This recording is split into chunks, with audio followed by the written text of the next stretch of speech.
Mary, can you speak? Yeah. Oh, amazing! Yeah. Now I can speak.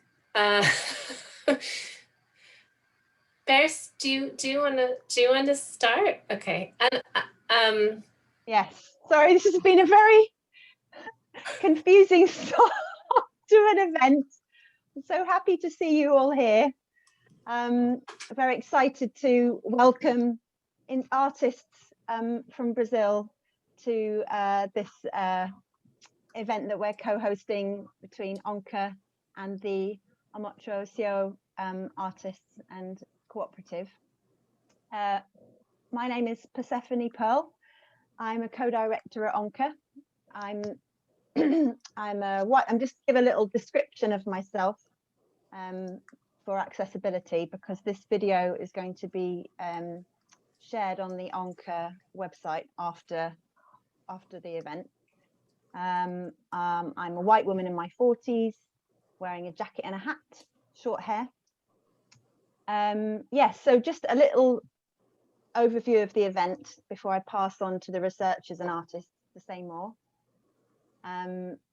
We're going to be taken on a tour of this amazing and very rich website, Amotrocio, or in English that's Another Sky, with the lead researcher Dr. Felipe Milanes, who's currently in Brazil. Then there'll be screenings of 2 short artist films and talks from some of the Amazon-based contributing artists. And then we'll be able to talk. Other lead researcher Mary Menton will be translating from Portuguese to English. We'll have questions and answers. We're also going to have a comfort break between the videos and the artist talks. So yeah, we've had a bit of a disorientating start to the meeting, where we tried to set up a simultaneous translation facility on Zoom and it didn't work very well. So apologies for the confusion. Anyway, yes, I'm very excited about this event. I've been looking forward to it for ages. The Another Sky project has emerged from another research project called Atmospheres of Violence, which Mary will explain about briefly shortly. We at ONCA have been working with Mary and Felipe and a range of other researchers and artists for the last couple of years, hosting events in the ONCA Gallery in Brighton, England, and online and on our channels, engaging UK and global North audiences with stories and experiences of people living on the front lines of extractivism and environmental and social harms. So our collaboration has continued, and it also has contributed to the emergence of another website called Extracting Us, which was a program of artist support and activity, which similarly featured works by artists and researchers at the front lines of corporate and government extractivism. And you can find out more. I'll share the links to videos on our website. But anyway, without further ado, I'm so happy and grateful to you all for coming today. Thank you for being here. And I'm thrilled to introduce co-lead researcher Dr. Mary Menton. Thank you, Percy, and thank you everyone for joining us. Obrigada pela presença de todos, todas. Na verdade, somos muitas mulheres aqui. I will speak in English. So originally, we hoped we would get simultaneous translation to work, but that's not going to happen. So bear with us. This may be a bit more informal and chatty than we originally intended. But I will speak quickly. Maybe I'll cut my time so that I can also speak in Portuguese, because I think it's important for everybody to understand where we're coming from and why we're here. So yeah, as Percy was saying, we've had now a longish or 2 years of collaborating together on bringing some of the results of the research and the artwork that we've been working with to Onca, and bringing some of the stories across from different countries over to Brighton. And one of those projects has been looking at atmospheres of violence around development in 6 different countries, and one of those is Brazil. And from that project, which is funded by the British Academy and together with Felipe Milanese, who is also here tonight, and several other collaborators in the different countries. But one of the things we've been looking at is how violence emerges, but also the resistance against that violence and the attacks that come from current development paradigms. And one of the things that came from that, from discussions with Felipe, was so much the importance of thinking about art as a form of resistance, and how do we bring artwork to the discussion, to academic discussions around the politics of conflict in these different scenarios.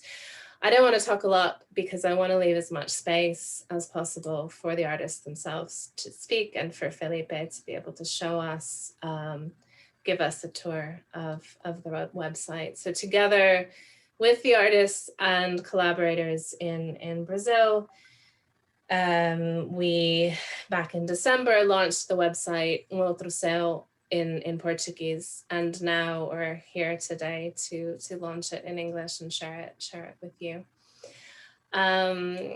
Sejam bem-vindos a todos que não falam inglês. Eu vou resumir um pouco do que eu falei. A gente esperava poder ter uma tradução simultânea, mas não vai ser possível pelos problemas do Zoom.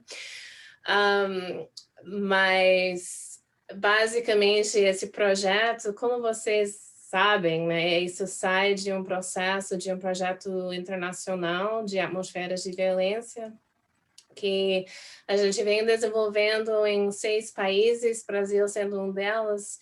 E uma das coisas que a gente enfoca é entender a violência que está surgindo ao redor do desenvolvimento nos vários países, e a violência contra defensores, os ditos defensores do meio ambiente e da terra. E o nosso projeto, Outro Céu, surgiu a partir desse projeto sobre as violências e a necessidade de pensar em como ativar a resistência e como usar a arte como mecanismo de resistência de diferentes frentes. Então, como a Percy estava explicando, a gente vem desenvolvendo projetos com ONCA faz já 2 anos, e a ideia sendo de levar algumas das histórias, das resistências do Brasil e de outros países para a Inglaterra, para contar as histórias aqui, né? Okay, I think that's enough from me. And I think that Felipe will give us a tour. Felipe, are you able to share your screen? Can he share his screen, Percy? Because I think it's easier if he does it that way. But I will pass the baton over.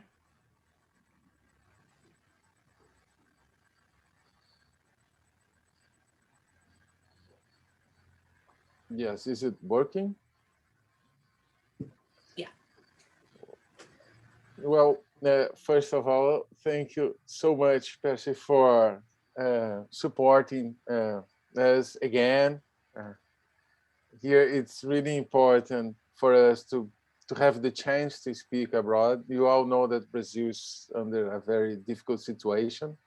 And especially for indigenous people, it's very important for them to talk and to be heard far away from Brazil.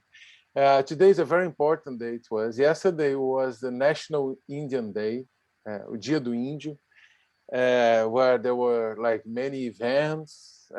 Usually would have been a great movement in Brasilia, but with the pandemic, it was online and on TV.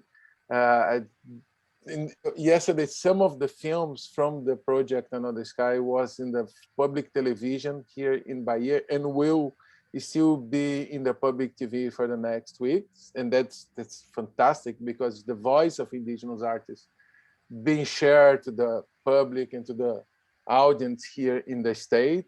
And now with the translation of the website, which is outro céu is Another Sky, is being uploaded just now, and everything will be translated, both the conflicts and both the ideas of resistance and of rebellions. I would like to briefly introduce you, but it would be amazing if we could listen briefly. Célia, Olinda, and Arissana. Yakuna is about to connect, and Ziel, and Gracie as well.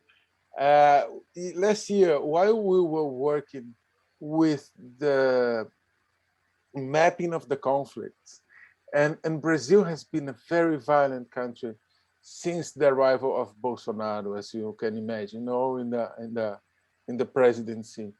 And when the pandemic hit indigenous people, it was extremely depressed. We have the feeling of a genocide that was already being put in place, but suddenly it became accelerated. And we lost many, many great leaders, many singers, and many friends, many relatives, everywhere in Brazil, a lot in the Amazon, but not only in the Amazon. We were very depressed. I personally lost a couple of friends. And talking to Ailton Krenak, this marvelous leader and intellectual and artist here in Brazil, he sent us a poem. He sent me a poem that he was writing about some of our friends who healed and were healing from COVID. And he was telling us to change the narratives and trying to visibilize the narratives of resistance and other narratives that could mobilize us to change the situation and to change the world and not getting too depressed. And while talking to the indigenous artists here, they know that. You're going to see Célia, how she speaks, and she's always laughing, and she's always like with the willing of changing things. And I mentioned Célia because her brother Babao is just receiving very violent death threats now, and her people is on the just are under a threat of being dispossessed from their land. Just appeared last Friday. So out of this terrible situation of having to face police violence and the pandemic at the same time, they are creating art, they are mobilizing the children, they are telling other stories. And we need to incorporate that and to think together and try to support them in the university where I work now, Bahia, in the UFBA in Bahia. And as we're doing, and I think again, Percy from Monca, I'm gonna bring the exhibition here. The website in Portuguese is going to be the same in English. It's just a matter of a few hours.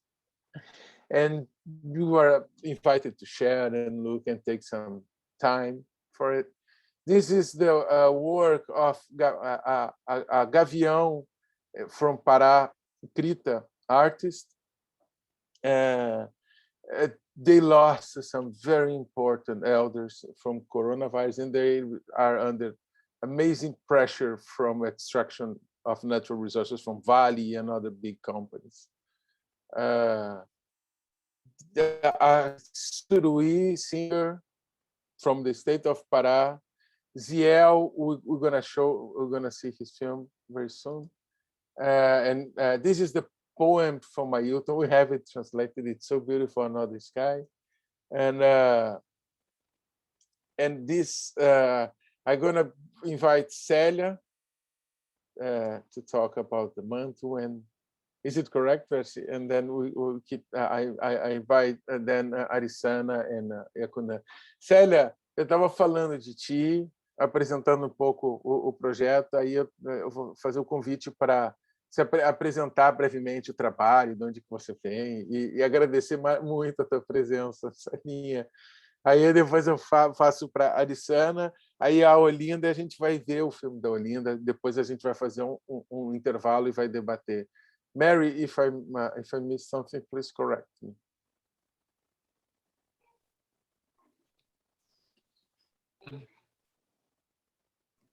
Acho que tá bom, assim. Aproveitamos que temos todos com conexão para falar antes que cai Que também. orgulho, Célia.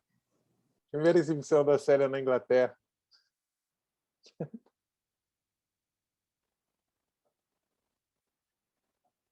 Ativa o som, Célia. E aí tu fala e a Mary vai traduzir. Tá bom, então. Então, eu sou Glicéria Tupinambá, sou liderança aqui na minha comunidade, venho desenvolvendo um trabalho assim, de muito tempo, pesquisando, né, sobre a cultura tupinambá. E aí a gente já vinha feito um esforço de tentar fazer o primeiro manto, né, o qual foi doado para a exposição dos primeiros brasileiros, que hoje está no museu, né, no Rio de Janeiro.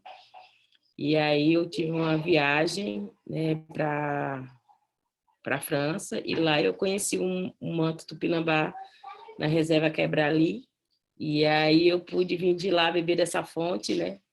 E aí eu vim fazer um trabalho na comunidade. Aí eu fui atrás, né, de conhecer, porque a gente já fazia os pontos, o TC, né, os detalhes aqui dentro da comunidade a gente tinha todo o material. Só que não tinha, né, a gente não tinha ainda parado para perceber. E aí eu fui fazer essa percepção toda e aí acabei trazendo isso, né, para perto. E aí consegui na quarentena, né? E ainda tinha essa questão da formatura do cacique Babau, que ele vai receber o título de doutor honoris causa, e aí ia ter essa formatura e o pessoal ia votar ele todo de beca. Aí eu falei, não, tudo bem, a gente não é reconhecido o conhecimento indígena, mas não é reconhecido a pessoa estar, né, trajado, está caracterizado dentro da universidade recebendo esse título. Então, em forma disso, eu resolvi fazer o manto, a capa, né? O manto tupinambá, o assojabá, na língua, né? Assojabá, na língua. E para vestir ele, para poder mostrar a cultura como é forte, e é um ato político também, né? Não só para mostrar, mas também reviver, né, o manto. E a gente vê o manto parado e ver ele em movimento é outra dimensão, né? Você ter um manto vivo, né? E trazer as percepções. Esse manto traz umas características Querida, próprias dele. Tá. Por favor, se eu preciso traduzir, senão eu vou perder a tua fala. Sorry, so just to try to summarize what she was saying, that Celia has been doing research and a lot of thought in her community, and then ended up in, I'm going to miss some of this because sorry, it was a little too much, but essentially ended up in France, where she came to see one of the ancient or older Tupinamba cloaks or feather cloaks that had been brought to the museums in France, and where it had been, was behind untouchables, something that had been taken, and it was still. And she returned back home and took advantage of the time, the slowing down during the pandemic to reconstruct a new version of the cloak, or the manto tupinambá, with the idea that she could create it for Cacique Babau, who is in the pictures, who was about to receive an honorary degree from one of the universities in Bahia, right? And so the idea was that he has had lots of recognition from his indigenous leadership, but this was a new form of recognition within the university. But it was also part of bringing the culture and bringing the manto, the cloak, back to life and back to movement. Okay, pode continuar. Desculpa cortar a tua fala, mas eu ia me perder. Agora tá. Não, de boa. Claro. Hã? Mas poder. Deixa eu ver aqui. Ai, meu Deus. Ai, peraí. Vou todo enrolado aqui, meu Deus. Então, eu estava falando das características do manto, que ele tem uma propriedade, ele traz as cores da terra, né, da natureza. E a gente, no fazer dele, a gente traz outras percepções, né, o qual ele se camufla na natureza, né? Se você vestir ele e andar na mata, encostar numa pedra, então você vai ser... Dificilmente você será identificado, então você terá essa parte que a gente fala encurtar, né? Então você ficará encurtado na mata, e a mata será uma coisa só. Então é uma coisa bem própria desse manto, né? E aí a gente vai começar a fazer a releitura de como se dava se fazer esse manto, né? Então tem todo um trabalho por trás de percepção que só vai se descobrindo ao fazer o manto, né? Ele não tem uma receita pronta, né? Mas vai fazendo e a gente vai fazendo as nossas observações. Esse manto foi feito todo com trabalho junto à comunidade, todo mundo, até meu filho pequeno de 4 anos, hoje está com 5, né? Ele chegava, trazia uma pena para mim e falava para mim contar para ele a história do manto. É tanto que aí eu estou escrevendo um livro infantil, né? Ele quer saber das histórias do manto. E aí ele sentava de junto do manto, eu fazendo o manto, e ele cantava para o manto. Então, esse manto ele foi feito assim com todo esse envolvimento, né? Não foi solto. E quando eu botava exposto para tomar a luz do sol, aí as pessoas passavam e via, né? E aí falavam, não, vou mandar umas penas para você. Ah, eu tenho umas penas lá, vou mandar para você. Aí todo mundo contribuiu com muitas penas. Então, ele tem 3.000 penas, né, no todo, só na capa, aí na parte de baixo. Tem 2.500. Aí vem o capuz, né, que aí pega outra quantidade de pena, que aí tem uma diversidade de pássaros, desde pássaro rasteiro a pássaros que voam extremamente longe. Então, bem alto, né, como de gavião, né, gavião reis, então tem arara, então tem várias espécies de pássaro, né? Eu acho que vou ficar por aqui, né, para dar espaço para as outras pessoas falarem. Obrigada. Obrigada. Obrigada, querida. I'll just translate or summarizing what she was just saying. One of the things that comes from the process of creating the manto is thinking about the colors of the earth, that it really very much blends in with the colors of the earth, and it creates perception of blending into and camouflaging with the forest once the person is wearing it. And that there is no specific way to create it, but it's something that comes as the process of building creating or sewing the mantle together. It's something that just flows, and that the entire community was involved in the process, because she would leave it out to dry and people would bring her new feathers, and her son was involved, and he would go and he would bring her a new feather and say, tell me the story of what the manto is and how it was made and where it comes from. And so it is something that really brought together the entire community in the process of creating this new living mantle, and that there's 3,000 feathers are part of the cloak, and they come from everything from eagles to macaws to the widest variety of all the different birds of the forest around her community. And she says that she's gonna leave the story there to allow time for others to speak. And I think that's more or less what she said. Sorry. Thank you. Obrigada, Célia. Obrigada. Obrigado.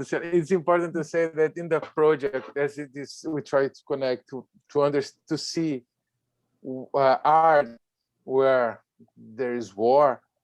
You can also read the testimony of Célia and the story of some of the conflicts that they are facing now. So it's really interesting to see how powerful is this idea of ancestrality and art that Célia brings to us while they are facing a very violent war. Irecrã, Caiapó, Isael Machacali, then you have a poem from Reginaldo, Benício Pitaguari, the film of Olinda, Yacunã, and Arissana. As Arissana is here, I'm gonna invite her to also to introduce her. And Mary, Arissana? Oi, boa tarde, Felipe. Obrigado. Eu vou falar do meu trabalho, não é isso? Sim. E quem tu é, né? Que tu trabalha, que tu faz. Eu não te apresentei, mas pode te apresentar um pouco também, pessoalmente, tu e teu trabalho. Então, meu nome é Arissana, eu sou pataxó, eu vivo aqui na terra indígena Coroa Vermelha, uma aldeia urbana, que fica aqui entre a cidade de Santa Cruz Cabralha e Porto Seguro. O nosso povo vem de uma região, vamos dizer assim, onde os conflitos iniciaram, desde a pisada dos primeiros colonizadores, então uma área de conflito densa, vamos dizer assim, que se iniciou há mais de 500 anos atrás e perpetua até hoje, né? E dentro desse ponto de vista e desse lugar, eu fiz essa obra pensando nisso, né? E nesse momento também pandêmico, que foi um pouco que, vamos dizer assim, favoreceu aparecer muito mais esses conflitos, né?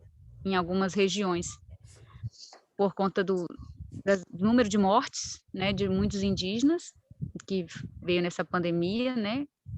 E aí, por isso, destaquei esse nome luto ali na obra. E a palavra luto também, que é algo que está junto, né? Então, a palavra luto, ela também, ao mesmo tempo, ela é um luto, no sentido de que eu estou em luto porque eu estou enlutado, né? Porque alguém morreu, mas, ao mesmo tempo, é uma palavra do verbo lutar, né? Eu luto e você luta. Então, é um sentido também, a palavra luto, ela pode gerar, porque vem gerações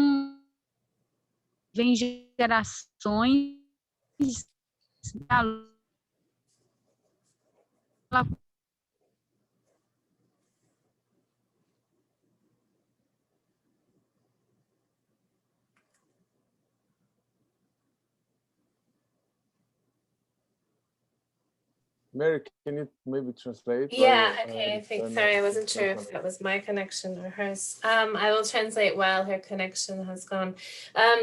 Arisana Patasho is from an urban community near Porto Seguro in Bahia, which is where the first conflicts between when the first colonizers stepped on in the region 500 years ago. So there have been 500 years of conflicts in this area, and she made this artwork thinking of that history of conflict, but also thinking of the current situation of the pandemic, which has really made new or intensified some conflicts and made new conflicts appear, particularly around the number of indigenous peoples who have died from COVID. But her artwork plays on the words luta, which means a struggle or to fight, or she fights, he fights, and luto, which means grief and sorrow, but it also is the I conjugation of the word to fight or to struggle. And so it's a play on these words of sorrow and grief, but also of struggle, and that this is a time when this is very much at the forefront. And that these struggles and this sorrow has been coming for generations. Ok. Quer continuar, Arissana, que acho que cortou a conexão. Sim, minha internet não está boa. Então, outra questão, eu dei o nome a essa obra de refúgio, né? Interligando essa questão desse momento pandêmico também, que muitos povos procuraram lugares mais isolados, vamos dizer assim, para manter a distância das cidades. Então, alguns grupos indígenas se adentraram mais em alguns lugares mais remotos, vamos dizer assim, da mata. No caso aqui de Coroa Vermelha, muitas famílias vieram se alojar ou passar esse tempo da pandemia nas roças, né, lugares mais afastados. Então, assim, e também fazendo um diálogo com essa questão do próprio ficar em casa, que todos tentaram de alguma forma se proteger, né? Então eu dei o nome dessa obra de Refúgio, né? É uma obra que foi feita com barro, né? A argila aqui tirada do próprio território, que o pessoal geralmente usa para também pintura corporal. Então é uma pintura com materiais do próprio lugar, simples, né? Sobre um papel escuro, né? Justamente para dar essa mensagem um pouco assim desse luto e ao mesmo tempo dessa luta. Então eu acho que não me apresentei direito, mas eu aqui na comunidade eu sou professora, sou estudante também do curso de doutorado em artes visuais aqui na Universidade Federal da Bahia, e estou junto com o Felipe fazendo parte de um projeto de antirracismo aqui em parceria com a Universidade de Manchester. Então é isso. Obrigado pela participação e por abrir espaço para esse momento, para esse diálogo, essa conversa. E fico sempre muito encantada em ouvir os outros parentes e principalmente a Célia. Obrigada, Arisana. Okay, so the name, she named the piece Refugio or Refuge.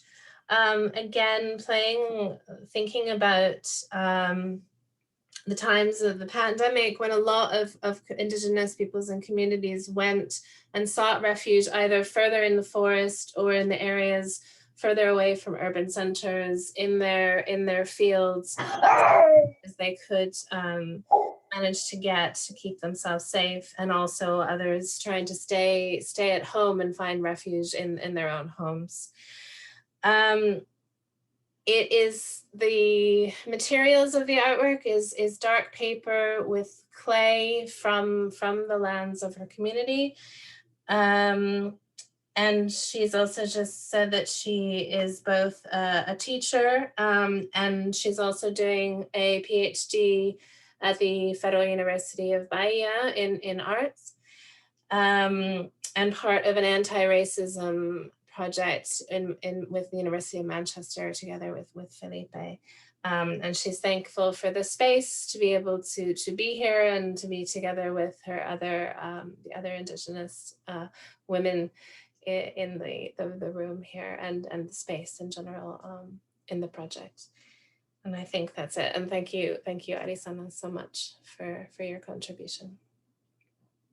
Obrigada, Arisana. Desculpa, eu falei isso em inglês, mas agradecemos muito a tua presença e a tua contribuição para o nosso projeto. Felipe, você está aí? I think we could pass to Olinda. Mm-hmm. What do you think? Ziel is still not connected, but we could maybe hear Olinda and watch her work. Percy, then there is the break, and then there is a debate with her. What do you think? And enjoy Arisana. And I don't know if Arisana will have to leave, but Celia will be able to stay, and then you can ask questions to her. I mean, such an amazing chance to talk to her. So, to all of them. Yeah. Olinda, eu vou te fazer uma pequena apresentação agora, aí tu faz uma introdução, daí a gente vai ver o filme, e depois a gente vai debater contigo, com a Célia, com a Arisana, se a Arisana puder, e quem puder conectar também o Ziel, ele ainda não conseguiu. Olinda Tupinambás is also from the south part of Bahia, the indigenous land Caramuru, Paraguaçu, is one, the territory Caramuru, Paraguaçu is one of the most significant one in Brazil in terms of reconquest of the land from indigenous people. In the 80s, during the dictatorship, they have been in contact in the beginning of last century, and their land have been invaded by ranchers. They had to leave. They were expelled from their traditional land, and they went to many places in Brazil. They regrouped themselves, and the entry in the territory, when the indigenous people managed to face the ranchers and reconquest, it's Jurema Machado, one of our colleagues from the program, she studies this process in the Tupinambá, in the Pataxó land, and where Olinda Tupinambá lives. And until today, it's a very violent zone, a lot of deforestation. And Olinda is environmentalist. She's both a brilliant artist, and she has project of rebuilding the forest and reforesting the land. Olinda, eu fiz uma breve apresentação, um pouquinho da luta e de ti como artista, mas aí eu passo a palavra para tu te apresentar e o teu trabalho, e a Mary faz a tradução. Quanto menos assim, falar para ela traduzir, mais vezes é mais fácil, para ser mais precisa.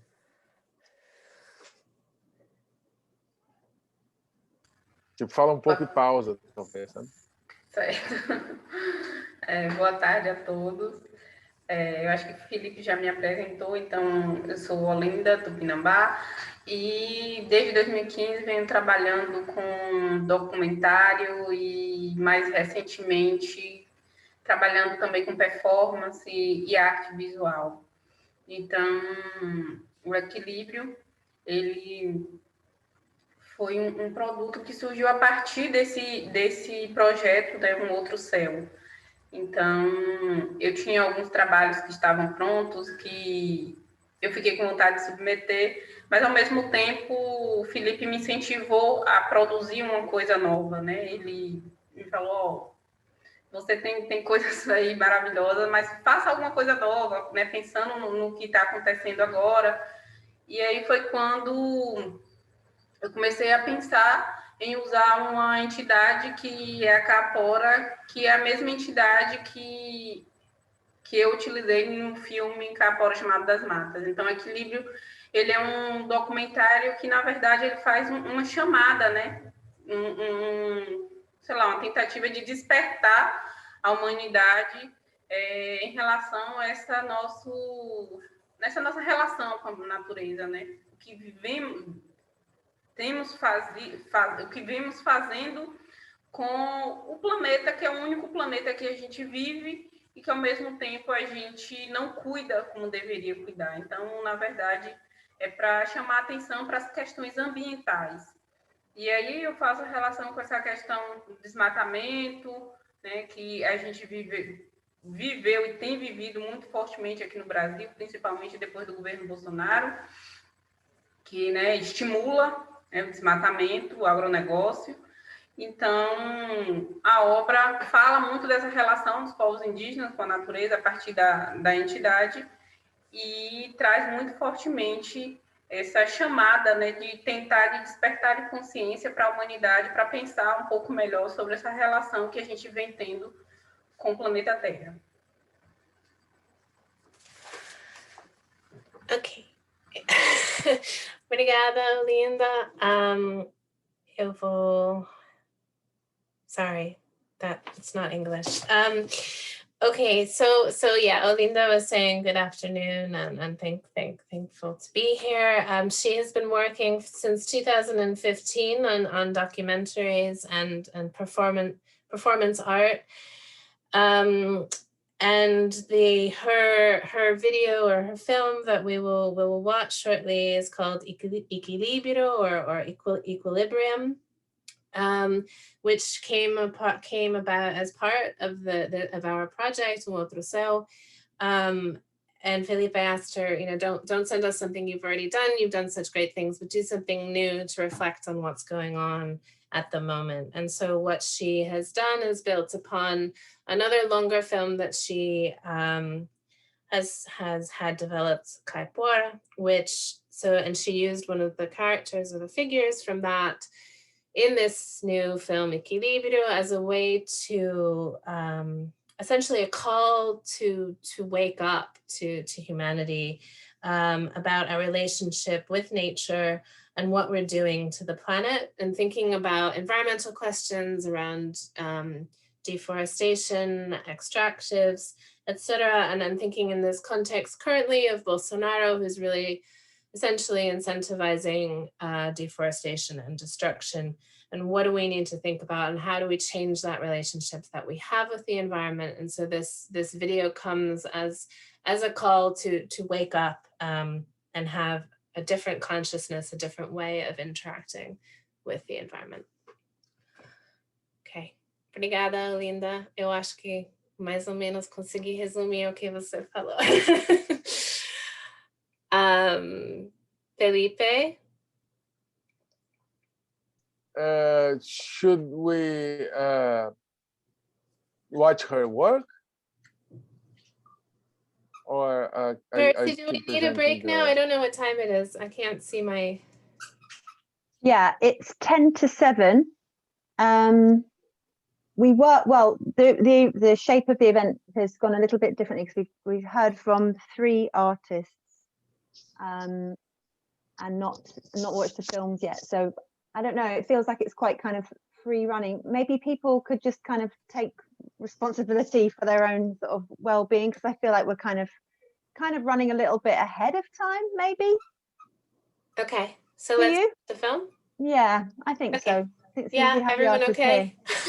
Yeah. Yeah. So please do. If you do need to go, take a break. Take it now. When we will be shortly showing Olinda's film. And then, was that the only film that we're showing today, Felipe? Or are we also showing a second film? NCL. NCL, which is like a minute film, a minute and a half. And then we're going to leave the link and share with you all to watch later the long film, the long feature of Kin from Grazi, and which talk about all the project artists and this period of time of COVID and Bolsonaro. It's like the hell in Brazil. A gente vai ver o filme agora, Olinda, e fazer um pequeno intervalo, e aí a gente reconecta para as conversas, para as pessoas perguntarem para ti, para a Célia. Se a Aliciana puder também ficar, para a gente fazer mais uma conversa com quem está participando. Correct, Mary? Yeah, I think so. Let's watch the film. Can you play it? Me? Yeah. Because it's on your screen, please.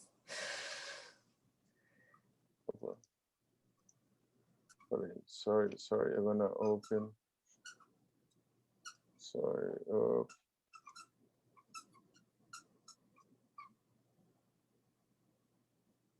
Is it okay? Are you listening?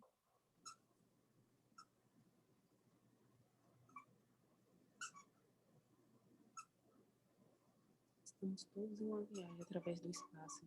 Yeah. Que nos carrega nessa jornada é um planeta coberto de água. Visto de muito distante, pode parecer um errante navegante, que é apenas mais um pálido ponto no espaço. Aquele que ousa se aproximar se revelará a mais linda esfera azul coberta. Nela, 10 milhões de espécies convivem e interagem com o próprio planeta. Somos seus hóspedes, e nenhum de nós é seu dono. Essa mesma rocha coberta de água, que nos carrega pelo espaço e pelo tempo, muda e nos força a nos adaptar. São períodos violentos, quando muitas espécies perecem, mas sempre chega a calmaria, e com ela, muitas novas espécies florescem. Vocês são uma dessas espécies que esse planeta está permitindo florescer. Durante os últimos 12 mil anos, o clima se manteve excepcionalmente estável, permitindo condições muito favoráveis para a vida no planeta e o florescimento de todas as civilizações humanas. Mas isso não é permanente. As condições que mantêm essa calmaria dependem dos humores deste planeta. e da boa relação dos seres vivos, seus hóspedes. Os seres vivos também mudam o planeta. A relação é recíproca.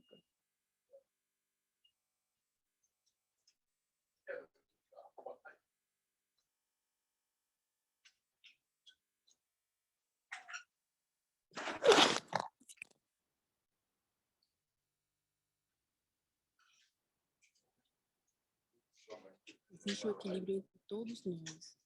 Nenhuma espécie era capaz de sozinha romper com ele, até agora. Para o planeta, vocês não chegam a ser sequer um bebê.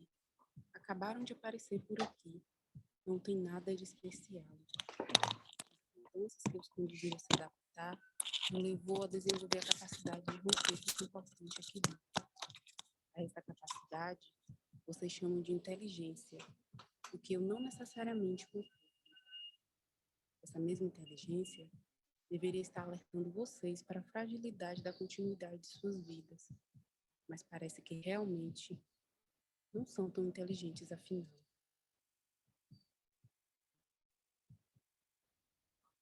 A arrogância que usam como filtro para enxergar o mundo à sua volta chega a levar a maioria de vocês a acreditarem que estão certos em tudo, a jamais questionarem seus atos. Isto não demonstra inteligência alguma. Para a maioria de vocês, até eu sou apenas um folclore, uma criatura inventada por povos que vocês veem como primitivos e atrasados. Na melhor das hipóteses, uso minha imagem como de fada para criança. Isto porque nem suas próprias crianças vocês são capazes de respeitar e as tratam como seres incompletos e incapazes de entender o mundo, precisando ser tuteladas por sua civilização, até se tornarem os adultos insensíveis e arrogantes que vocês são.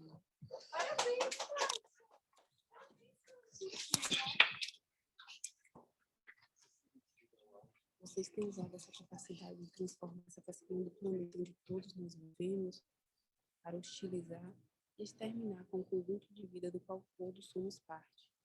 É isso. Cada um é apenas uma parte. Vocês só tentam esconder de vocês mesmos que fazem parte do todo, como se fossem superiores aos demais. Ao hostilizar, exterminar e romper com o equilíbrio, vocês se põem à mercê de sua própria ignorância e arrogância.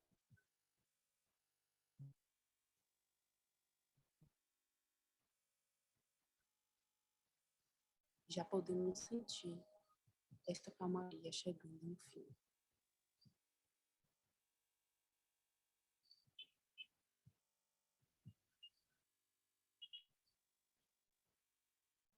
O planeta vai tornar-se transformar.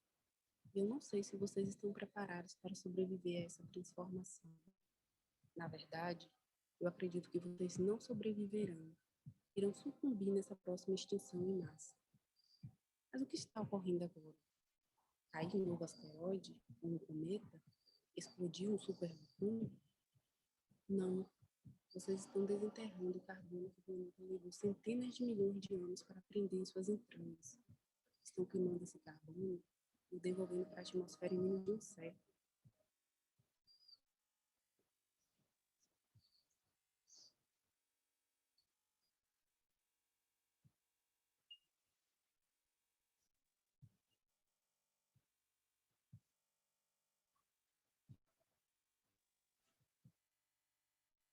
Esse carbono também está nas árvores. As mesmas árvores que vocês estão queimando, no todo das florestas que estão destruindo em troca de dinheiro.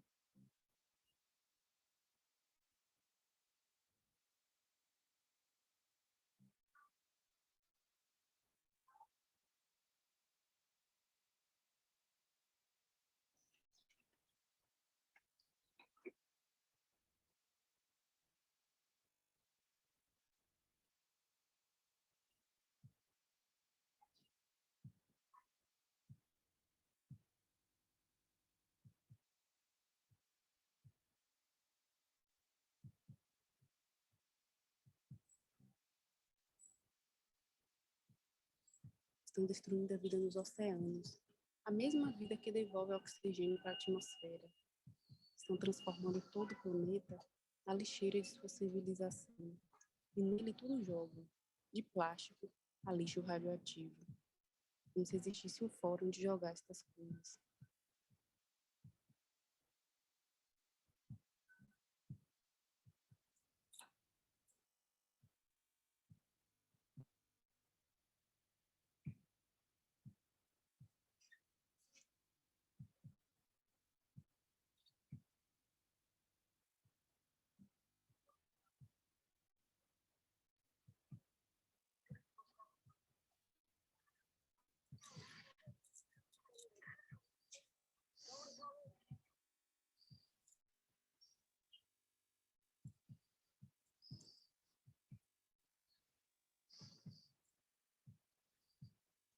A lista de espécies extintas por vocês aumenta todos os dias.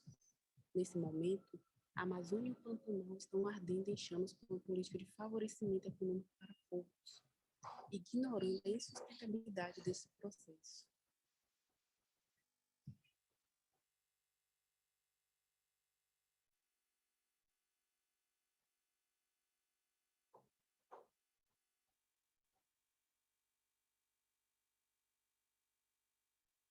Sim, vocês são divididos em grupos políticos, grupos sociais, se dividem em raça, cor, etnia, nações, mas todos compartilham a mesma responsabilidade pelo que está ocorrendo. Uns são mais culpados, é verdade, mas a responsabilidade pelo que está ocorrendo é de todos vocês. Estão caminhando para escrever vocês mesmos as linhas da história de sua própria extinção. Vocês estão agora vivendo um dos reflexos deste processo que já está em curso. Vocês quase não falam disto, mas a pandemia de Covid-19 que estão vivendo, assim como todas as outras, vem de um pequeno soluço no equilíbrio. Pequeno soluço, é preciso frisar. Mesmo assim foi capaz de trancar todos os seres humanos do planeta dentro de suas próprias casas. Vem coisa pior por aí. As mudanças climáticas, combinadas às extinções em massa de espécies e à poluição, vão tornar inabitáveis várias regiões do planeta e acabarão por exterminá-los se não pararem com o que estão fazendo. Essa pandemia, assim como as outras, vem de sua hostilidade com os outros seres vivos.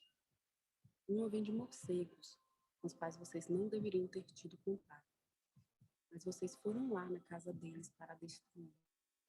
A mesma floresta que abriga muitos morcegos também abriga infinidade de outros vírus que irão ficar lá quietos se não forem lá destruir a floresta. Mas vocês não aprendem com seus erros e as florestas continuam sendo derrubadas, queimadas e para atender a homens inescrupulosos que as querem transformar em números nos bancos. São os mesmos homens que enxergam aos indígenas como um empecilho e a destruição destes povos como um efeito colateral.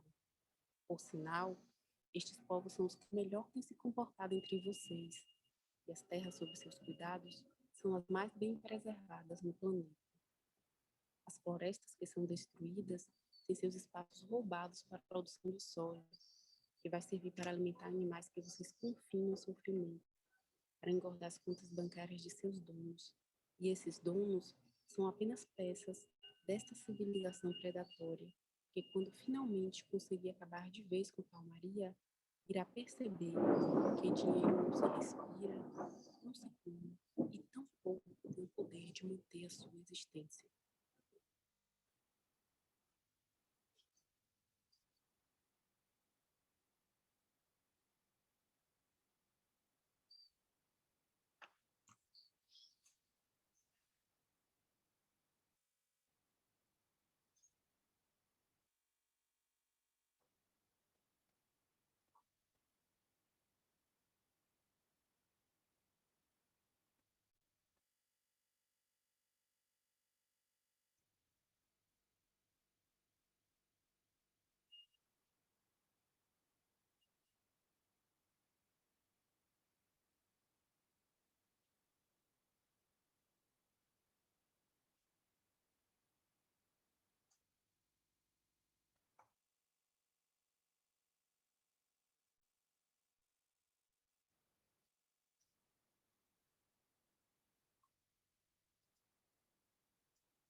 Eu acabei de receber, I just received the message. Well, first, just received the message that Gracie and Ziel are about to connect. Maybe we could watch Commodity of Ziel, and then we start the dialogue. What do you think? Because it's a short film and they are connected. I'm just not sure that it is translated yet, but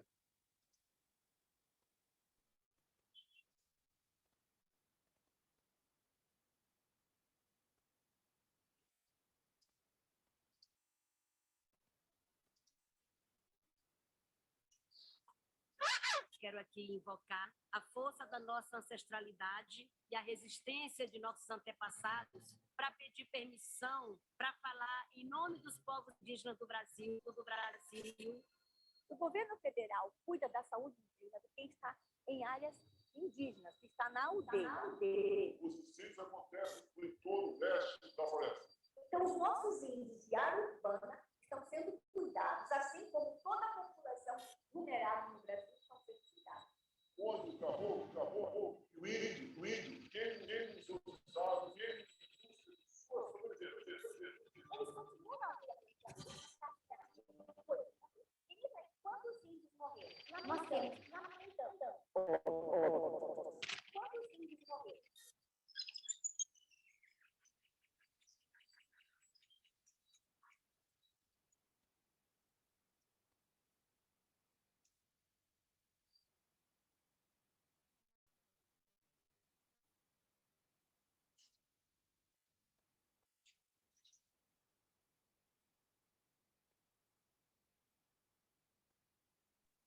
Felipe, can you tell us what was said? We are translating it. It starts with the voice of Sônia Guajajara, which is the leader of APIB, the Association of Indigenous Federations, the main indigenous movement here. She claims that she's speaking for the Indians, and then comes some messages, racist messages from the government, from the federal government and other actors about indigenous people, how to treat the Indians as a thing, and that's associated with the idea of commodity. And who is and who is not Indian? There was a debate in Brazil also associated with protection and vaccine. So Indians who lives in the city, urban indigenous people, they would not be vaccinated or having access to protection. He discussed this situation. But there are some sounds, some famous phrases that he collected during the pandemic. And that's Ziel in the he and Gracie, they just sent me a message that they are going to connect. But I think now, I don't know, we could open for, what do you think, Marian Percy, for the discussion with Célia, Olinda, and Melissa. I can help if you need some translation, like translate to them and you translate to English, maybe. I think so. Yeah. So are we inviting questions from the audience to the artists? Yes, a gente vai abrir para perguntas para as pessoas agora, Célia, Olinda, Elissana. A Graça e o Ziel falaram que eles estão prestes a conectar, mas aí para as pessoas fazerem perguntas para vocês. Aí eu faço a tradução do inglês para português, e aí quando vocês falarem, a Mary faz a tradução para o inglês. Okay. So yeah, if anyone has any questions, you could write them in the chat box, or you could raise your hand in the participant function.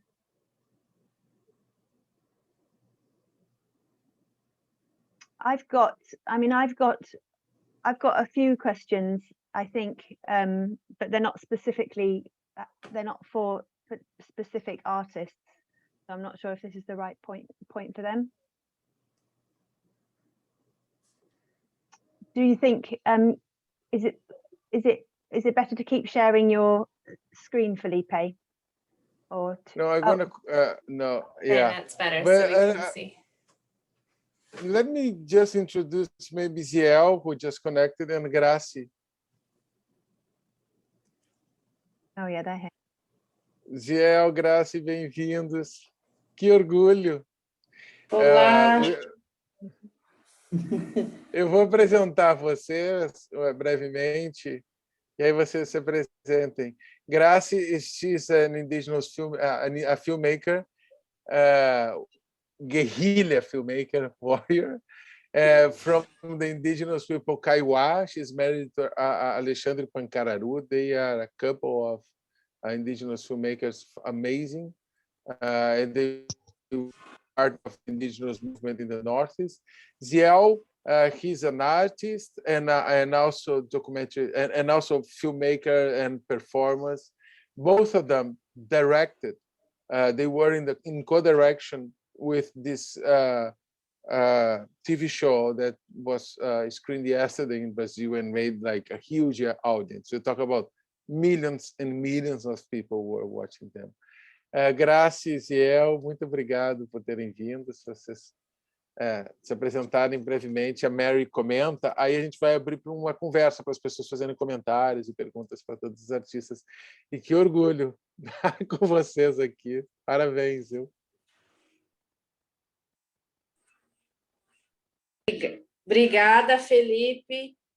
Boa tarde para todo mundo. Meu nome é Graciela Guarani, eu acho que alguém aqui já falou um pouquinho, né? Da gente já está aqui para fazer uma apresentação. Mas entre uma e outras coisas, eu sou mãe também de uma menininha de 9 anos, daqui a pouco está com 10, né? E eu sou essa pessoa, entre muitas coisas, uma pessoa que acredita muito que nós, povos indígenas, podemos estar em todos os lugares, né, e ocupar, né, e fazer, né, eu acho que dessa conexão um lugar, assim, minimamente que a gente consiga sobreviver, né, seja da nossa arte, seja da nossa cultura, seja do cinema, né, seja de outras questões que a gente faz, mas é sempre nesse sentido de soma, né, soma com os companheiros não indígenas também, né, Felipe é um deles, né, as meninas que estão aqui também.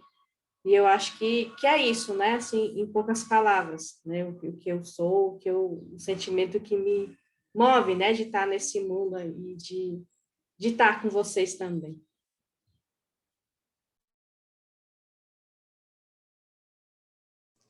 Obrigada, Graciela. I'll translate what she's just said. So Graciela Guarani is says thank you for the opportunity to be here. In addition to a filmmaker, she's also a mother of a child who is 9, about to be 10.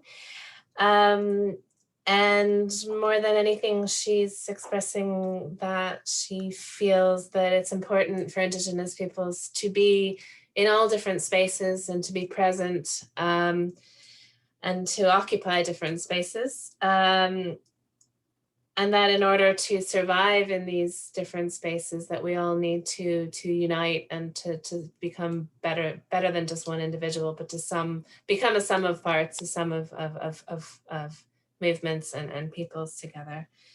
And that she's grateful for the opportunity to be here speaking to all of us. I think that was it. Obrigada.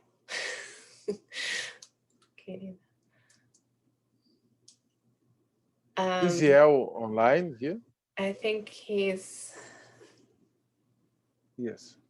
He was. I just don't think. Ziel tá? Tá, só deixa eu ligar aqui a luz para ficar melhor.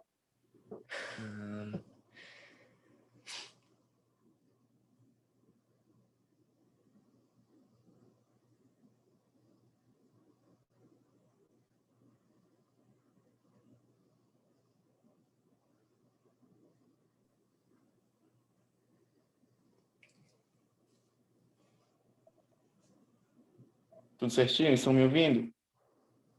Sim. Ok. Sou Ziel, é indígena da etnia Carapotó, sou artista visual, performer e realizador também audiovisual, né? Junto com outros guerreiros e guerreiras, né, que atuam nesse campo muito importante atualmente, né? E trazendo como referências Graça, grande guerreira e uma das pioneiras, Olinda, Roberto e tantos outros e outras, né? Vivo em Recife desde 2015 por causa da universidade, né? E desde lá eu sei o que é ser indígena, né? Que sai de uma comunidade e adentra no contexto urbano, né? E aí, em meio a esses novos territórios, né? Eu tomo consciência da força e potência, né? Da minha ancestralidade, da minha cultura e uso o meu corpo, né? As minhas narrativas, né? Tudo que eu aprendi dentro da minha cultura e tradição para promover outras narrativas sobre nós indígenas, né? Sobre a nossa pluralidade, essa diversidade, né? Rompendo com preconceitos, estereótipos e racismo, né? E sinalizando também a nossa luta, né? A reivindicação por direitos, né? Mas também a nossa beleza, né? A força e a potência da nossa beleza, né? Enaltecendo, né? A força da nossa ancestralidade, da cultura, enfim, tudo o que nós representamos. Ok. Obrigada, Ziel. Vou tentar. Ziel is of the Karapoto people, and he is an artist, a visual artist, and a performer. And together with other warriors and both women and men, he has been acting in the space of visual arts and performance with Graciela, who's one of the pioneers as an indigenous filmmaker, and all the others that are also here today. He has been living in Recife since 2015, where he started at the university there. And in that process of moving from his community to the city and being thrown into an urban area, he knows the experience of being removed from the community and being in a new urban area, and all that comes with that process. But that he brings with him the force and the potential of his ancestrality or his ancestors, and uses his body and his visual arts to promote other narratives and narratives around plurality and multiculturalism, to try to break down stereotypes and racism against Indigenous peoples, to try to be part of the fight, to try to reclaim Indigenous people's rights, but also to bring the force and the potential of the beauty and of the ancestors and the culture and everything else that is beautiful and powerful. And that is what he said. Obrigada, Ziel. Eu só gostaria de falar um momento rapidinho, de pedir desculpa pelo pequeno atraso, assim, tá? E pedir licenças ancestrais e reverenciar aí toda a parentada presente, tá? Olinda, Arissana Pataxó e também nossos companheiros de luta, guerreiros, né? Felipe e todos vocês, né? Se estende a todos vocês, tá? He's apologizing for being late and just thanking everyone here for their presence, being part of the struggle of all of his Indigenous relatives here today. Olinda, Graciela, Celia, Arisana, but also all of us that are here as part of this event today.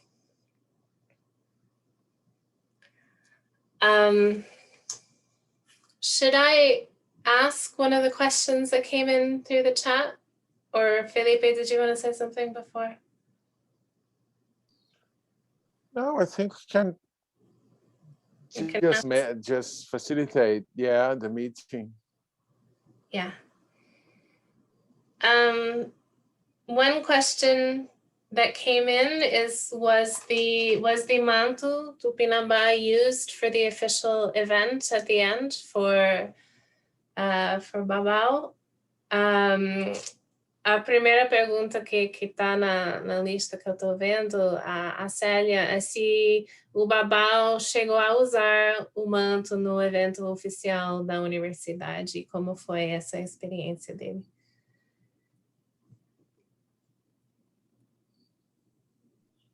Ainda não teve evento não por conta da pandemia, e eles agora estão marcando uma nova data, parece que agora vai sair, né? Mas eu acho que vai ser virtual, né? Okay. E aí... Sorry, she's just saying that unfortunately, because of the pandemic, the event has not happened. It got postponed, and it looks like it will probably be held virtually, but he can still use it. But it won't be a big ceremony like it had originally been planned.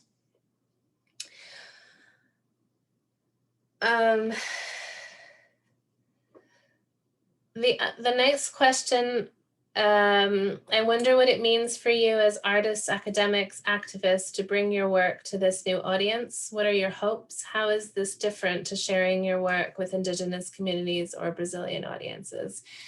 A pergunta que está colocada aqui é como vocês, como artistas, acadêmicos, ativistas que estão levando o seu trabalho para um novo audiência, um novo público aqui, como é essa experiência? Quais são as tuas esperanças? E como isso é diferente do que compartilhar seus trabalhos com as tuas comunidades ou com um público brasileiro? Qual é a diferença de estar aqui no mundo internacional? Isso. Alguém quer responder? Eu vou responder, culpado é Felipe.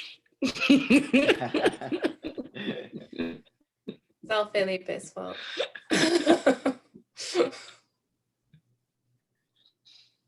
Né, que ele percebeu isso,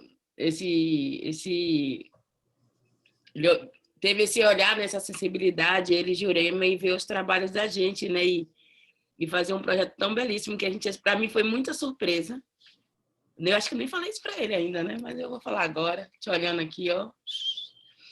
Então, foi uma surpresa para mim muito grande, né? Porque eu fiz um manto para o meu povo, para o resgate da minha cultura, não pensando por esse olhar artístico, né?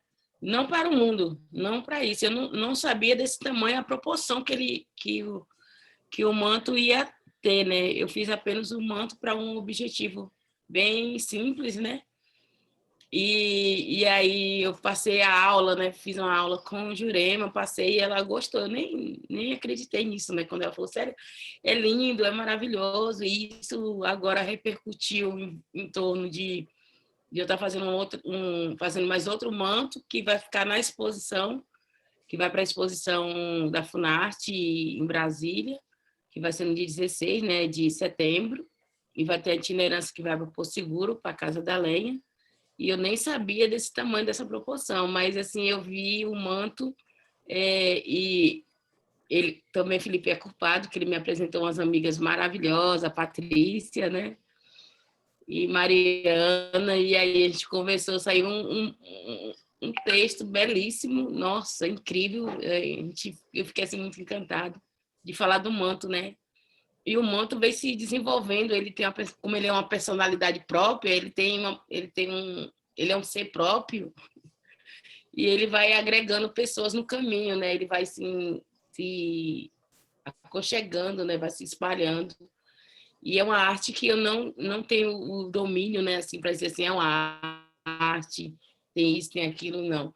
É o manto por si só, ele é a personalidade, e eu faço apenas entender o que ele está pedindo, né? E aí, assim, tem tudo isso, mas não foi pensado.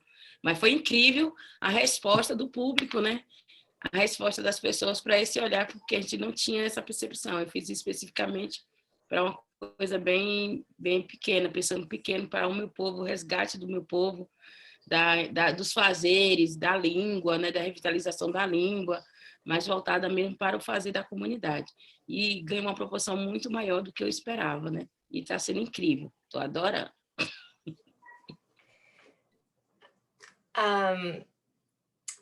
Celia was sharing the story that, you know, when she originally made the manto, the cloak, it was for her own community, for her own people, and she didn't think of it as something as an art project or as something like that. And it really actually grew from Felipe and Jurema, who's one of the other people in the project who had her Celia talk at a class, and they got involved and they got excited, and it kind of grew into something so much bigger than she originally had intended and or had even imagined. And there will be she's creating another cloak for an exhibition in Brasilia. It's led to writing a text, an article about the process, and that the cloak itself has its own personality, that it decided where it would go, and that it's kind of become something that has been attracting new people along the way and bringing people into the story to being part of that process. Yeah, that originally she didn't even, that she responded to what the cloak wanted, that the cloak had its own personality and decided how it should look and where it should go and what it should do. And that it originally really been a part of reclaiming their own culture and their own language and artwork, and then it's just become so much bigger than she ever imagined, and she's loving it. Okay, let's see. Are there other questions? There's one from Mika also about the cloak. Can you ask it, Felipe? Because I can't find it yet. Okay. Célia, quanto tempo que levou para fazer o manto? Algumas dessas histórias chegaram que vocês da pesquisa para fazer o manto chegaram a ser gravadas de alguma forma? A visita que eu tive lá na Reserva Quebra-Ali, lá na França, foi filmado. Nathalie filmou. Ela falou que ia deixar de registro para mim ficar lembrando, né? Então, foi incrível também, porque foi uma percepção, porque o manto estava querendo falar comigo, né? Eu falei, o manto quer falar comigo, eu vou falar com ele. E aí foi tipo isso, né? Ter essa percepção, ter essa sensibilidade para entender o que o manto estava guardando ali naquela memória dele para mim, né? Para mim dizer. E aí foi interessante ouvir, né? E trazer ele à vida, né? Trazer toda essa força que ele estava. E ainda mais pelo fazer, que ele traz a questão da mulher, né? Do fazer e da sensibilidade. Então, que todo mundo, quando pensa no manto, pensa foi um homem que fez, né? Traz aquela força, só o guerreiro usa. Só isso tem um olhar específico. E aí, de acordo, quando eu fui desenvolvendo o manto aqui, foi registrado, né? Eu fui fazendo, filmando. O meu pequeno, ele pegava o celular e filmava eu fazendo, né, com a agulha, tecendo o manto, colocando a pena. Então, meu pequeno foi muito importante, assim, também, incentivador. Tirando foto, eu penso que não, estava lá, tchá, a fotinha. Ele tirava foto, mandava para a Nath. Aí ele mandava, minha mãe está fazendo isso e isso. Ele mandava áudio. Então, parte eu registrava, parte ele registrava. E aí, depois que ele pediu para mim fazer um livro, contar a história do manto, aí eu comecei a registrar passo a passo, né? Aí eu fiz isso com mais seriedade, né? Mais, uma coisa mais... E aí agora eu estou fazendo um outro, e esse outro aí agora eu vou fazer todo o registro, porque eu quero defender vou fazer um documentário sobre o fazer do manto, né? Na questão da revitalização da língua. E aí eu vou fazer meu TCC, né? Vai ser o documentário, o manto Tupinambá, uma linguagem. E aí é isso, né? Tem várias personalidades, várias possibilidades. E aí eu estou usando o manto. Então foi bem registrado, foto e tudo mais. E o resultado foi, eu nem esperava, né? Que foi ele pronto para o cacique vestir, né? Aí eu fiz a primeira moldagem. Aí, como o manto, ele tem um padrão, né? Ele tem um padrão, não, ele foi medido, tem todo um ajuste lá naquela época. Então, ele tem mais de cerca de 600 anos. Então, ele encolheu, né? Ele diminuiu de tamanho e tudo mais. E como foi feito para o cacique, então, tinha que ter as medidas. Então, ele não está dentro da medida do outro manto, né? Mas está quase, né, próximo, porque foi feito para o uso.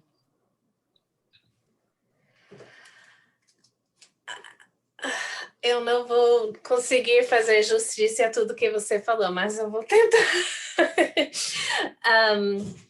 It's difficult to translate a lot of these stories and the emotions that come with them, but I'll do my best. One of the things, the questions of documenting this process, and so when she was in France and saw the old mantle Tupinamba, there's some filming of that process, but she said when she went to see it, she really felt that it wanted to speak to her, and that it wanted to, that she was a way for it to a new version of that mantle to come to life. That it had been saving a lot of memories within it. And she was questioning whether, a lot of people assume that those older mantles were made by men because they're for warriors, but she's thinking that actually there's a lot of female sensibility that goes into this process of building that. And then she was speaking to the process of building the mantle, and that her son was really fundamental in documenting it and taking pictures and videos, and that he got really so into that process. And now she's writing a book, or has written a book, about that process. And sorry, yeah. And that this one is different to the older one, but that it's actually, because it has to fit the individual owner or the person for which it is built, or is developed, but that it is very similar to the one that is behind bars in France, or in the museum in France. Okay, maybe there's another. Can somebody help me find another question, because there's a lot here. There's one for Olinda, and then there is from Percy and Mika a bit about the impact of this work, and this is something that we need to explain. That would be really interesting, like the research that we're doing and the search for impact that we are doing, also searching with artwork, and in the Brazilian society and internationally. Olinda, quem que é a pessoa que fala no filme Equilíbrio? Why did you choose this speaker? Por que você escolheu essa pessoa que fala e essa perspectiva no seu filme, Olinda?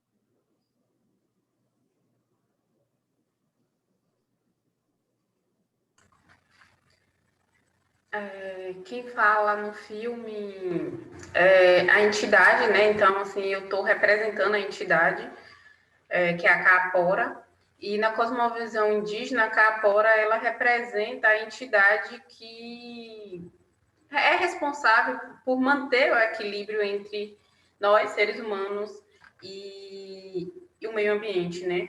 Então, a entidade Caapora, ela faz com que a gente entenda que a gente só precisa pegar da natureza aquilo que precisamos para a nossa sobrevivência, né? Não precisamos tirar mais do que isso. Então, eu escolhi falar como se fosse uma entidade, porque ela representa a cosmovisão dos povos indígenas, e eu acho que nós, povos indígenas, temos um certo equilíbrio, né, com a nossa natureza, né? Nós, povos indígenas, nós entendemos que nós fazemos parte dessa natureza e que devemos andar em equilíbrio com a natureza. E eu usei a entidade porque, na minha visão, eu estava falando para os não indígenas, porque são os que eu acho que precisa ouvir certas coisas, sabe? Então,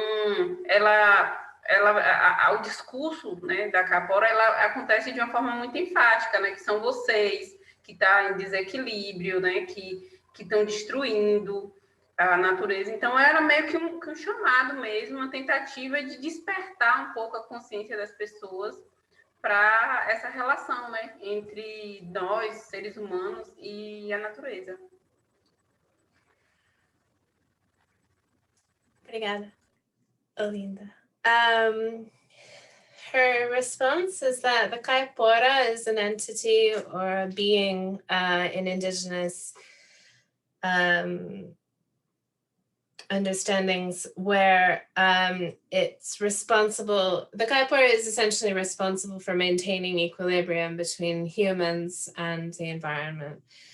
And that you learn to only take from nature what you really need to survive. And so the Kaipora is a way of representing indigenous cosmovisions of the way the world should be and the way equilibrium happens and how we communicate with nature and how we live together with nature, and that we should be finding ways to walk in equilibrium. The Kaipora in the film is speaking, she is speaking on behalf as if she were the Kaipora and speaking to non-Indigenous people who she feels are the ones who need to learn to live in harmony and more respectfully with nature, and learn to question the current ways that we're living and trying to wake up to a different way of thinking and a different type of consciousness. Yeah. Okay.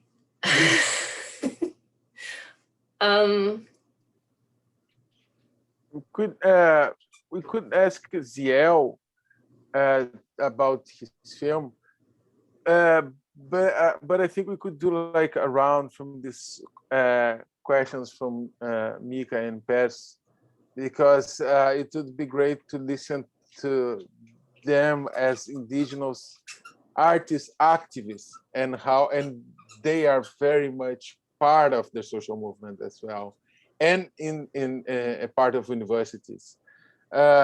Mika is asking, is there any way to spread the message of the art generated beyond communities like ours? And how can the art drive a transition to engage in respecting nature and at a bigger scale?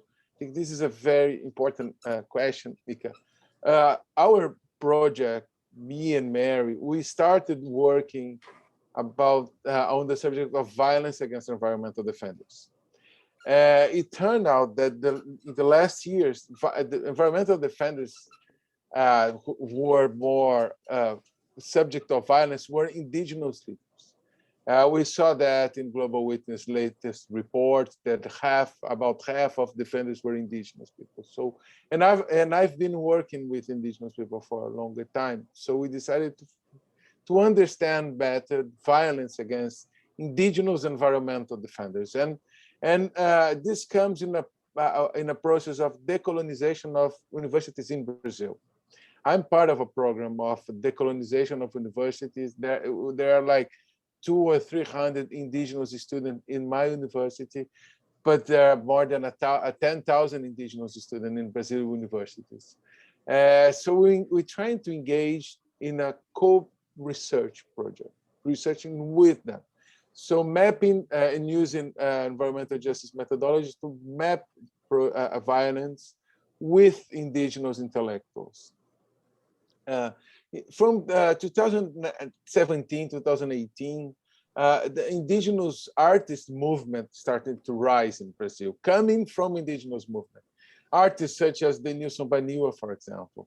So there is a movement today that indigenous artists, they call themselves Arte Indígena Contemporânea. And they are part of this new movement where they are reaching a much wider audience in Brazilian society. Yesterday, we saw that the artwork of indigenous artists was able to reach a huge audience in Brazil. At the same time, but also indigenous movements, sometimes associated and sometimes just different work that are trying to touch Brazilian society as a whole and also international society, what we're doing here, to understand better the struggles of indigenous people in Brazil and how the struggle for the environment is much more deeper than only deforestation. And but this is a question that we love to also to hear from how they think, because what we define as art is different from what they define as art. And I think this is a very interesting question. But before passing to the Mary, if you want to comment on that.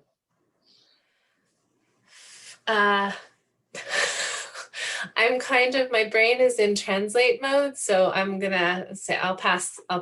Sorry, I have lots to say, but not today. Eu vou fazer uma tradução para vocês, que o Mika fez uma pergunta, que era como levar essa mensagem da arte além das comunidades e como que a arte pode fazer uma transição para engajar e respeitar a natureza de uma escala maior. Aí eu fiz uma introdução para ele, primeiro do projeto nosso, que vem de trabalhar com violência contra defensores. Aí, como os defensores assassinados nos últimos anos, a maioria era indígena, no mundo inteiro, não só no Brasil. Isso nos levou a trabalhar mais sobre a relação de violência contra os povos indígenas. Onde tem uma presença muito grande de estudantes indígenas nas universidades a trabalhar junto com os estudantes indígenas. E, em paralelo a isso, veio o movimento da arte indígena contemporânea. E tocando muito a sociedade brasileira. Eu fiz essa fala, mais ou menos, de como vocês têm essa arte engajada, né? E como vocês pensam diferentes, enfim, a perspectiva que foi muito enriquecedor da gente fazer esse paralelo conflito e arte. Aí a pergunta que aí eu trago para vocês, primeiro, Ziel, é para tu falar um pouco mais do teu filme, e aí a gente poderia fazer uma rodada para vocês falarem sobre, nesse sentido, o que é a arte, como que a arte pode levar a luta para mais pessoas, para a sociedade brasileira. Para quem esteve na Globo ontem, isso, né? Dimensão. Falem que assim, mas falem algumas frases, a Mary traduz, ou uma ideia curta, e aí continuam para poder ser preciso na tradução, que é bem cansativo. É difícil a gente pegar as palavras bonitas e encontrar em inglês. Eu falo? É isso, Felipe? Tu começa, aí a gente ouve todo mundo, né? Sobre como que a arte, o que é a arte e como que a arte pode engajar mais pessoas em respeitar a natureza, como o trabalho da Ulinha e tal, que eles fizeram agora. Tocar mais pessoas para engajar na luta, a relação arte e movimentos. Mas tu falou do teu filme também, Zé. Commodity, né? O Commodity. Sim, ok. Eu estava numa live ontem e falei o quanto esses conceitos, né, hegemônicos como arte, performance, eles ainda são esse recurso que nós indígenas, né, nós utilizamos meio mesmo tentando ressignificá-los, né? Mas e sinto que a gente que estamos construindo, né, novas epistemologias e conceitos, né? Porque a própria Olinda fala, né?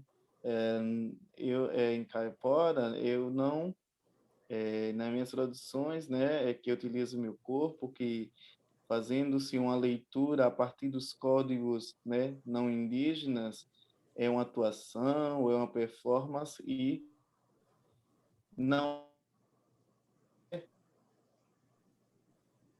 isso é mais e eu acho que essa relação nós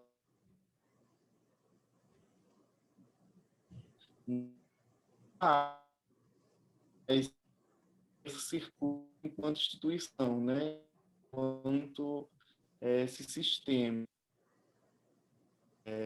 E aí trazendo compreender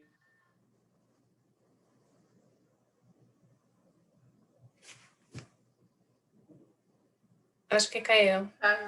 Sim, mas eu acho que Zé ia completar falando que como nós, povos indígenas, ainda temos... voltou.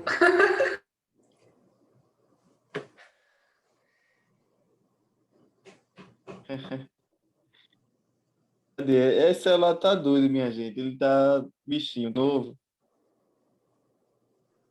Obrigado, Olinda, aí, por ter dado a continuidade à minha linha de raciocínio.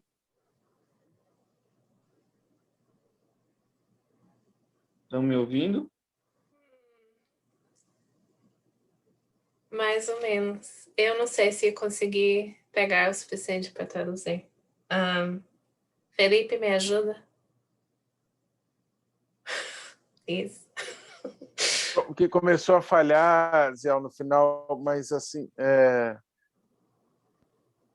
Mas estão me ouvindo agora. Tá, mas tente ser mais conciso por causa da tradução. A questão, acho que você parou nessa questão de falar de ter que usar ainda essas nomenclaturas, né, hegemônicas para poder. Aí parou, não ouviu mais nada.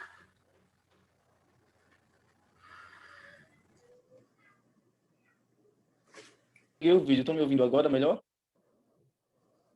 Sim. Tá melhor, tá melhor.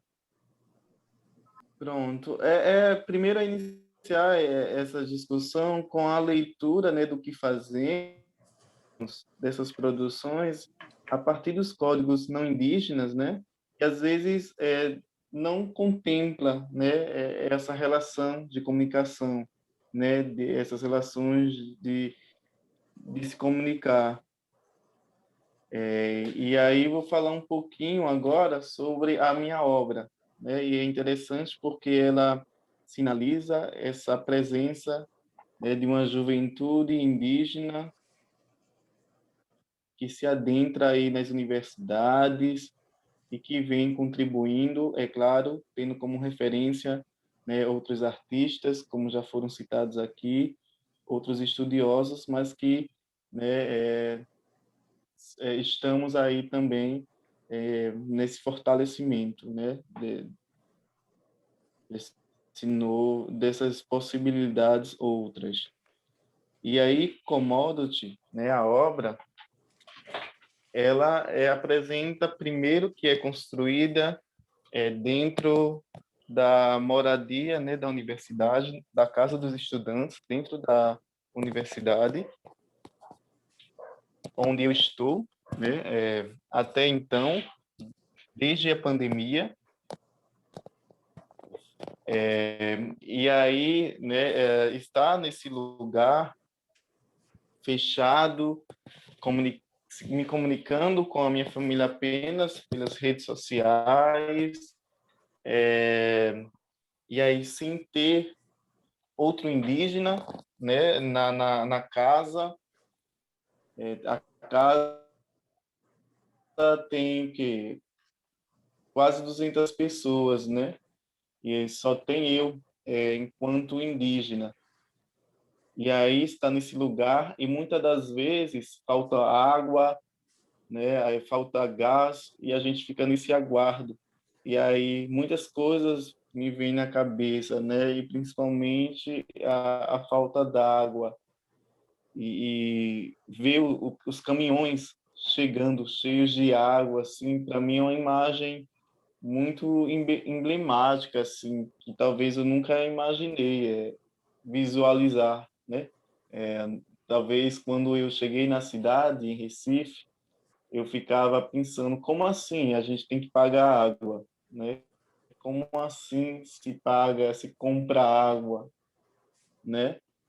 Porque lá na minha comunidade a gente bebe água dos açudes, né? Enfim, dos poços, mas é outro olhar, né? E se perceber, né? Que quando eu via o caminhão chegar com a água, né? E ver todo mundo com sede também era muito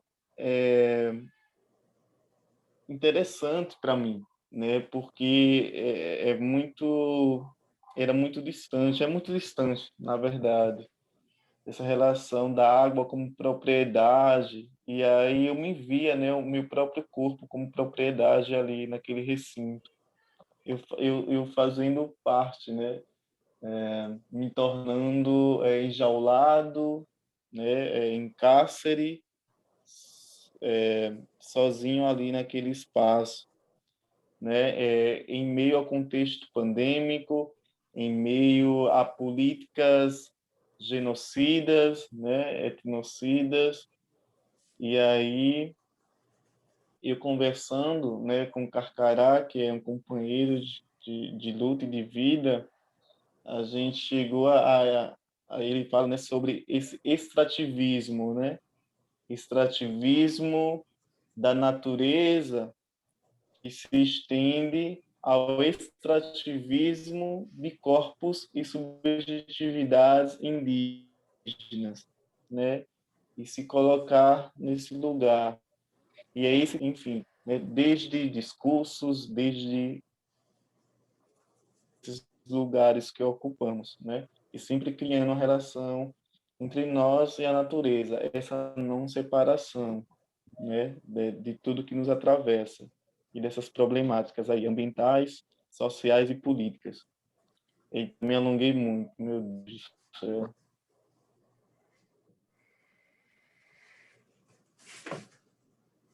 Sim, obrigada, Ziel. Ok. Eu tentei anotar tudo que você falou, mas me vai desculpando. Okay, I tried to note as much of what Ziel has said down as possible, but please forgive me. He started off speaking about the role of art in encountering hegemonic concepts and constructing new ways of existing and new understandings, and thinking about the way that things are read with codes that are non-Indigenous. There's sort of a way of understanding the world that is very different as a non-Indigenous person versus an Indigenous person. And they don't really, a lot of the art world and a lot of the world or the non-Indigenous world does not contemplate their way of understanding things. And his film comes as part of an attempt to signal the presence of Indigenous youth at universities and strengthening those movements and strengthening the presence of Indigenous youth in universities and thinking about the possibilities therein. But he films it at his university's dorms where he had been essentially locked in during the pandemic with 200 other students and him the only Indigenous person there. And that experience of feeling imprisoned within that, and also watching them run out of water, watching them run out of gas, and thinking how absurd it is to come to a city and have to pay for water, and seeing trucks full of water coming to make deliveries when he's used to being in his community where he can drink water from the well. And that there's just something so ridiculous about becoming imprisoned within that system and not having access to water and not having access to the things that you need. In the midst of the politics of genocide and ethnocide that's going on in Brazil at the moment. And thinking about the way that white culture thinks of extractivism of nature, but also it ends up being extractivism of our bodies and the discourse around that relationship, as if people were separate from nature and that we need to think beyond that and stop seeing a distinction between nature and humans. I think that's essentially the essence of what Ziel was shared with us. Bom, eu vou responder brevemente e vou ser boazinha com Melry, viu, Ziel? Vou ser bem boazinha com ela. Então, para mim, eu acho que a arte, ela me permite sair da invisibilidade. Eu acho que a arte permite que... Eu acho que é tornar aquilo que é desprezado, descartado pela sociedade, a gente ressignificar para poder tornar, né, de uma certa forma, certos assuntos atraentes para o público. E eu acho que a arte hoje me permite isso, né, transitar nesses dois mundos, que pegar uma coisa que vem de minha ancestralidade, que vem do meu conhecimento enquanto povo, transformar isso para transitar, conversar com outras pessoas.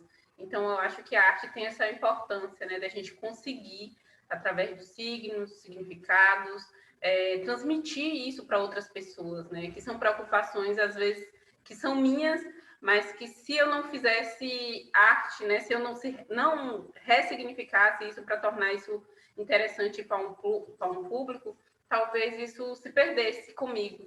Então, eu acho que a arte traz isso, né? Essa força da gente poder transitar e falar com outras pessoas. Obrigada, Linda.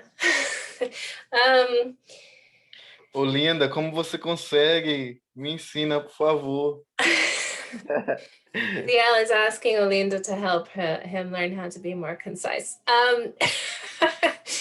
But so for her, the answer to the question of what art can bring is that it allows her, permits her, gives her a way to leave just individualism and find ways through art to create a way to communicate that's attractive to a public, that she can bring her stories and her ancestrality and her culture and translate it to another audience, so that if she uses art and then uses a way of translating that information, she can transit those two different worlds. She can move between the indigenous and non-indigenous worlds in a way that can communicate things that wouldn't be possible without art, that wouldn't be possible without using those different modes of communication that are attractive to people and that really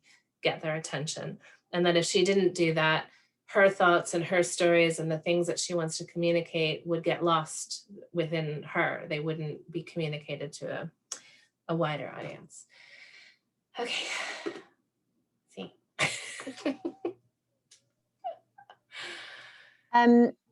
I'm aware that we're coming up to 8 o'clock, and also I think our translator is probably exhausted. So I think it would be good practice not to overrun, but I'm also aware that this is a huge conversation. So it feels like it's just opening up into some really interesting answers from the artists. Perhaps Felipe, do you think you could offer a sort of summary or potentially project next steps, or a kind of perhaps a call to action or an invitation for participants before we close the event? The film from Graci and Alexandre is we are just finishing to upload the subtitles in English. So it's a long feature, 52 minutes, and that'll be amazing for you to watch the whole feature, because there we have interviews also with Célia, Olinda, with many of the artists and many other ones. It's going to be it's an extraordinary film to understand the situation now in Brazil of aggression and of rebellions and resistance. We are thinking, me and Mary loved the idea of how we melt art, how art inspires us also not to get too depressed as researching on this subject in Brazil. It's hard to not get depressed in Brazil today, and art really helped us. And we're thinking about finding new constellations, also an expression from Ailton, from another sky, that all these other skies, that this amazing group of indigenous artists, like how they help us to see new horizons. We are thinking about new constellations with other struggles in Brazil. So with environmental defenders and popular artists from the Amazon, we're thinking about how to work with Maroon Quilombo communities and Black communities also here in Bahia. So probably in the next months, we're gonna keep dialoguing art and conflict as forms of understanding better the situation, how to engage ourselves in transforming the world, and how we can find common struggles as well. How we can fight together. And I think that what the experience that we had this afternoon, it was really about fighting together, struggling together, being together in different places and different positions that we are in face this difficult time. Mary? I mean, yeah, I agree with everything you said, Felipe, and I think it comes back to, for me, this project and the process has been truly beautiful, and it's been something that gives hope in a time when there isn't a lot of hope, and I think that is really fundamental, that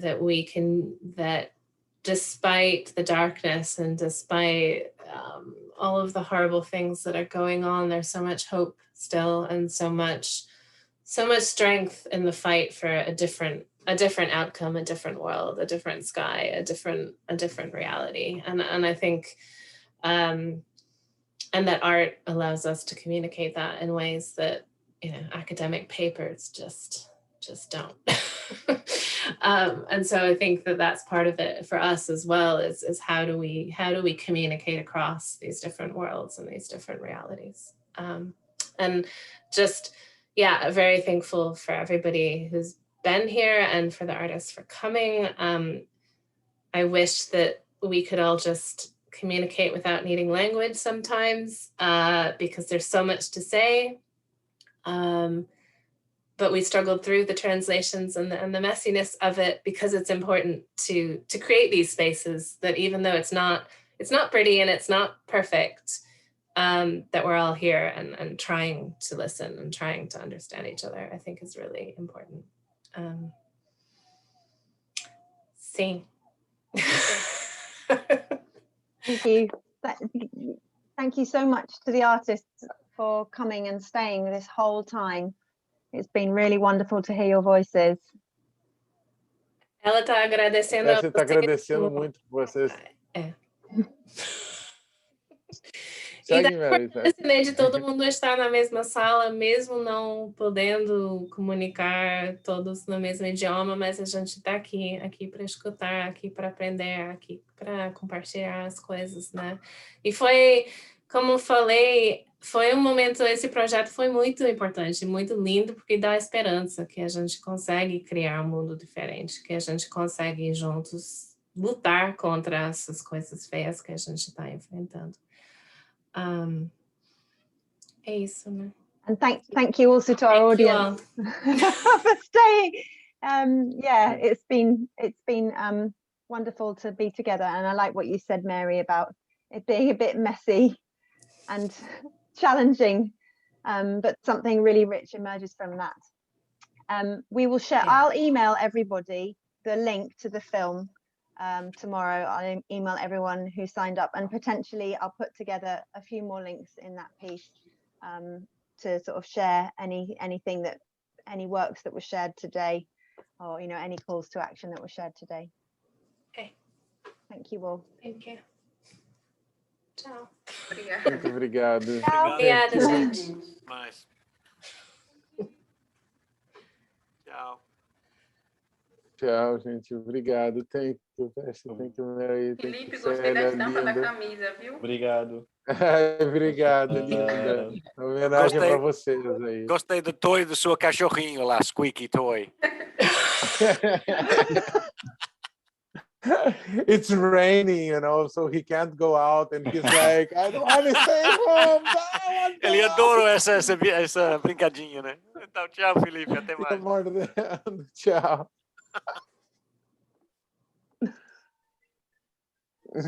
That squeaky toy.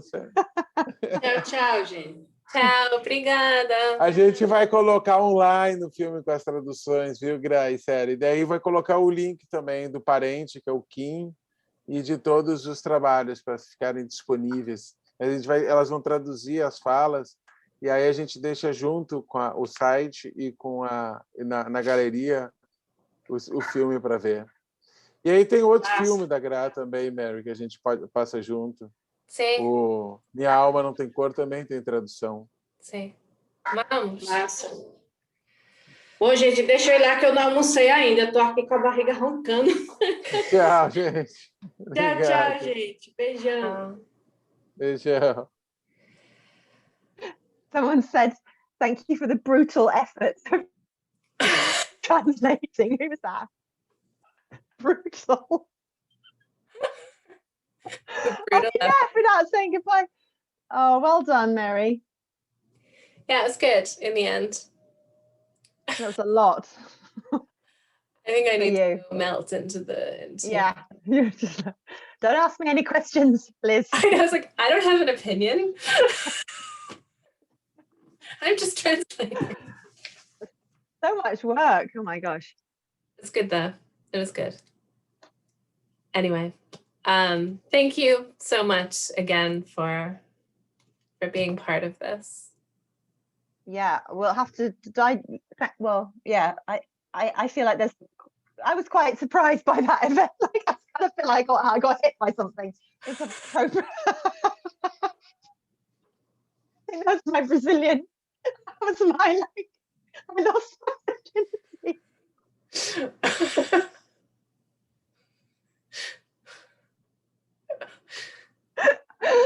Oh, that was quite a steep learning curve for me. Like, here's the structure. Oh no. Yeah, sorry. Structure, no. I want to go to Brazil so much. Yeah, you just end up running with things. Anyway, going with the flow. I'm turning blue because it's getting dark.